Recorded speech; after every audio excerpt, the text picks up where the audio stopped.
Okay, what I want to do today is turn my slow cooker into a steamer. Now, the way I'm going to do that is by putting two wide mouth jar rings in the bottom of my slow cooker. I don't have a huge slow cooker.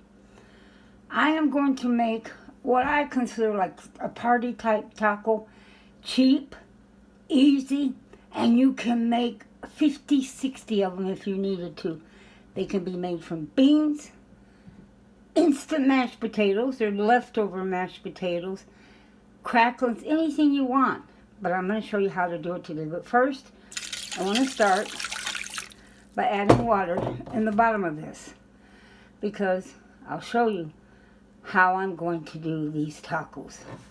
But first, I want to turn this into a steamer. Now I have a big steamer. I have a large one, but I'm doing tacos for 3 people, and I don't need that big of a steamer. So I'm going to use my slow cooker. Makes it convenient. Okay, I'm going to show you. These are cracklings that they sell at a store. It's a small mom and pop shop. And they make these fresh, but they're not cheap. And my son, on occasion, he buys some. He likes the fat part and the meat part. And he always buys a little extra for me. Normally, I use the Mission cracklings that come in the bag. They're cheaper, easier for me to get my hands on.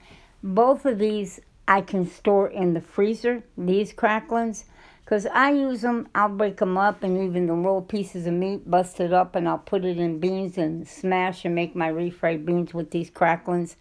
I do the same thing with the bag, these here, but to have them on hand, I store them in the freezer.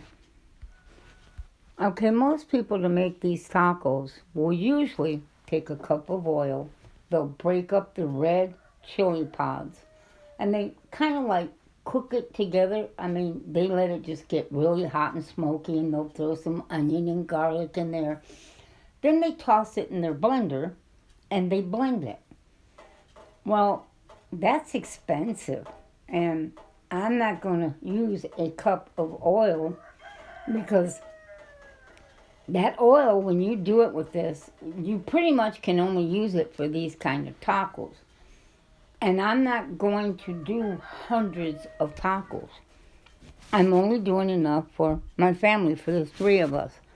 So instead, what I'm going to do is I'm going to take some chili Colorado sauce. You can use canned. And that's what I'm going to do. And then I'm going to put me some oil and lard, a little bit of olive oil and a little bit of lard in the skillet. And I'm going to mix this into that. And you'll see what we do next.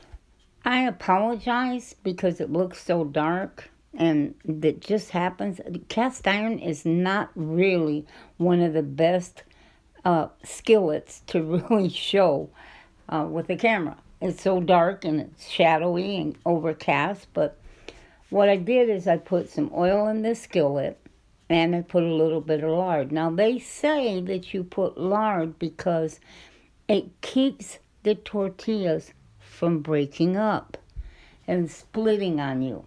So we're going to get this hot, and then we're going to add the red chili to it. Okay, here I have some leftover beans that have some of those cracklings in them. I use the fresh ones, the more expensive, the big ones.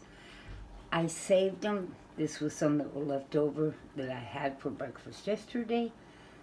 And so I'm going to use these to make these tacos. Now, my chili Colorado, I seasoned it with the same thing I always do. Garlic, salt, a little bit of cumin or cumin, however you want to say it. And that's about it. And a little bit of onion powder. Now, I have it over here. It's really dark. There you go. Maybe you can see a little bit better. I'm going to dip my tortillas in this. This is a little bit of olive oil mixed with a little bit of lard. And I'm going to dip my tortillas in it. I'll show you. Okay, I want you to see this. Let me see if I can turn this away so you can see this. Now I'm going to start, by putting my tortilla down in this. Okay? Just a second or two. And I'm going to bring it up. Let it drain. I'm going to come over here and put it over here. Okay? And then, now, whoops, hold on. I have to move you so you can see better. Because I'm going to put some of these beans in this. Let me set this right here for the moment.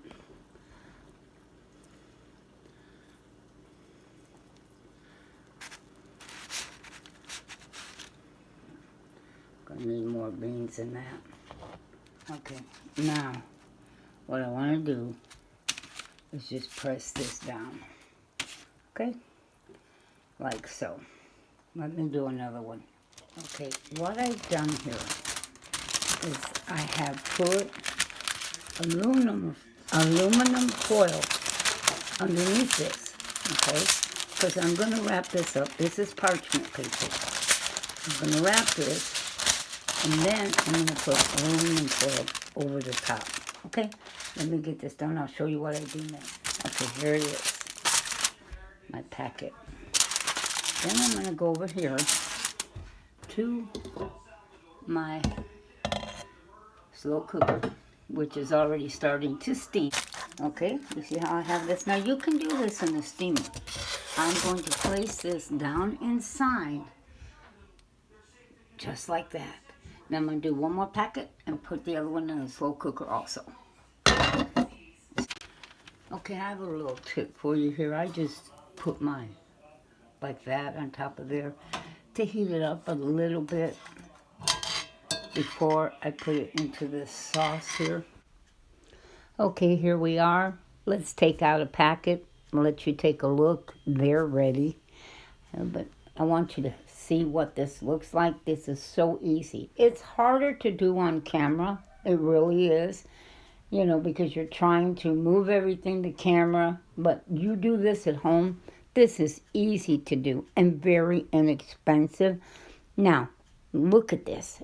For the sides, you can serve rice if you want rice on the side. You can shredded cabbage, avocado, sour cream. You can make salsas. There's things that, you know, the choices are up to you. On the streets, they serve it just like this. They don't add anything else to it. You just go up to them and they just say, you tell them you want tacos, and they'll ask you, beans, Papa, which ones, and that's it. And then you just eat them just like that. But at home, you can do it your way. And this is a cheap, easy way. You can do 30, 40, 50, 60 tacos for a huge party or something. Very inexpensive.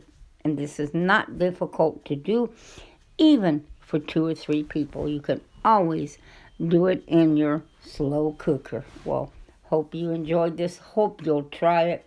God bless each and every one of you.